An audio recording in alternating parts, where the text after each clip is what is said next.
What is up, everyone? Welcome back to another video. Finally, the international break is over. It's time to have a look at Game Week 9 and my wildcard final team selection.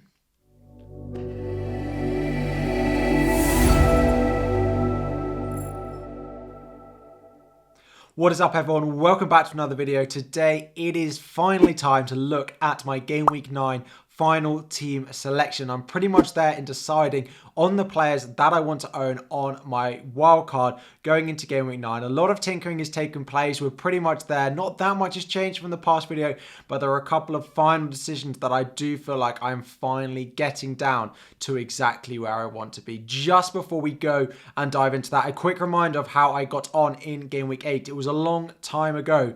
Did very well. 71 points overall, gave me a massive green arrow. Moved from just outside the top 100k to about 35k overall. Captain on Haaland, Saliba 15-pointer, Patterson with a 6 as well, with sort of the big differentials for me. That Saliba goal and clean sheet was absolutely massive in giving me that overall rank boost that I did get this week. So up inside the top 50k, and I'm on my wildcard now. Hopefully I can push on between now and the World Cup to get to an overall rank that I'm happy with going into the World Cup and planning ahead for the second half of the season. But definitely happy with how the season has started, particularly after that Game Week 8. Before we dive into Game Week 9, we're going to try and hit 1,000 likes on the video. So drop a comment down below. How did you get on in Game Week 8? It was a long time ago, I know, but while you're there, drop a like on the video as well. But let's have a look at that wildcard. So here it is in all its glory, my Game Week 9 current wildcard draft. Again, a final few things have changed. I've gone with Gaeta in goal, 4.5 million instead of Nick Pope. The more I look at those Newcastle fixtures between now and the World Cup, the more I think I can see probably 3 clean sheets for them in the 8 games as probably a maximum. With that in mind, given that I already have Trippier for his attacking threat, I don't think I want to have the double up. I've saved the money and I've gone with Gaeta. Gaeta also makes my team much more flexible, leaves that extra bit of money in the bank, which will be very useful when I decide to go and get Trent back into my team, when I decide to go and get Salah back into my team. All of these good transfers as well.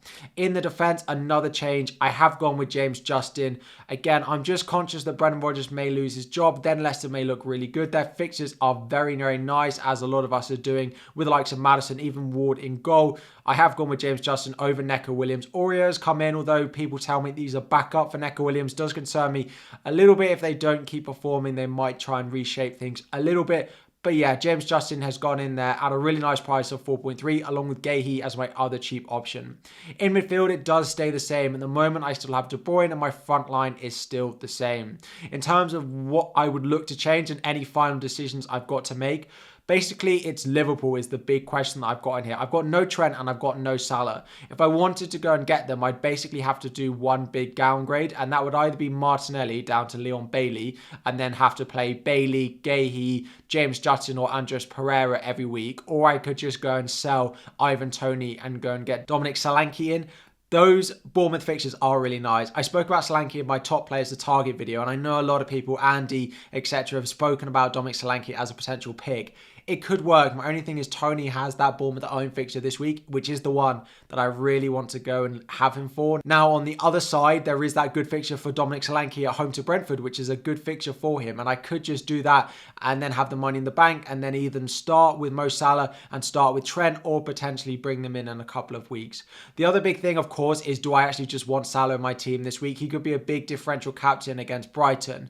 But my plan at the moment, as I spoke in my Fantasy Football Scout video, a lot of videos I'm referencing here, don't worry if you haven't seen them, is to do De Bruyne for 2 weeks, then De Bruyne to Son for Everton at home, and then move from Son to Salah when Salah has West Ham at home in Game Week 12. And of course, there's that Manchester City blank game week. This will give me a good captaincy in Game Week 11 when there is that Liverpool versus Manchester City fixture. If I don't have Son, I'll probably end up captaining Mitrovic, who does have a good fixture that week, but there is not a lot of confidence in me to go and play my captaincy on Mitrovic, given what happened in Game Week 8 when everyone decided to pick him. So this is my wildcard. Again, if you want the in-depth analysis, have a look at my most recent upload of my wildcard video from earlier in the week. That goes into more depth. Planning on playing a 3-4-3 with this team. I will confirm my final draft on my live stream on Saturday morning, my deadline stream. I will have my wildcard confirmed, any final tinkering, that will all be there. So make sure you turn on notifications. You're subscribed as well to get a reminder for when those live streams do happen. But let's get into how I actually plan on lining up, because there are some benching decisions that I need to make going into Game Week 9.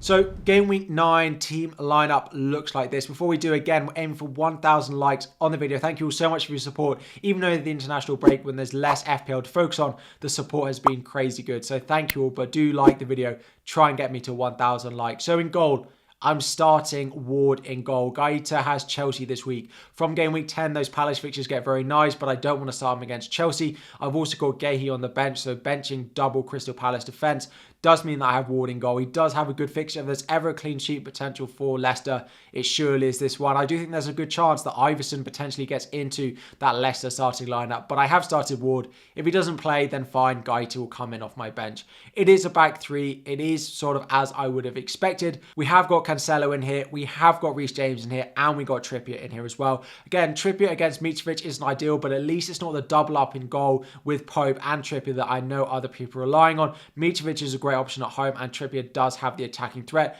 Part of me is considering going with James Judson at home to Nottingham Forest over Trippier and benching him this week. Let me know what you would do. Would you start Trippier or would you start James Judson with double Leicester defence? It's just what I don't like this week.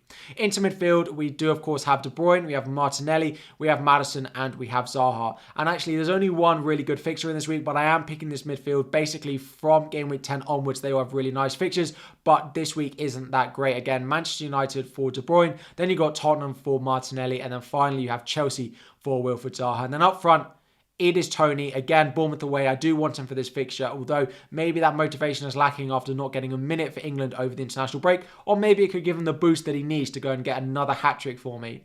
And then Haaland, and then Mitrovic. I do plan on captaining Erling Haaland in Game Week 9 as well. He is having a maybe different, more fixture against Manchester United at home. I could go with Maddison, who's going to be my vice-captain, but again, I think having double Leicester or even triple Leicester and captaining them is too much. I'm going to go with Haaland, who I expect to be the most highly owned and most captain player again going into Game Week 9. Let me know what you think of my wildcard. Any questions in the comment section down below about your team or about my team. Thank you so much for watching. Good luck in Game Week 9. Make sure you subscribe. Turn on those notifications as well for a reminder when I do have that deadline stream where I'll confirm my wildcard lineup. But I think I'm pretty much there with this one. Thank you all for watching. Make sure to like before we go. 1,000 likes is the aim. Good luck in Game Week 9, and I'll be back again very soon.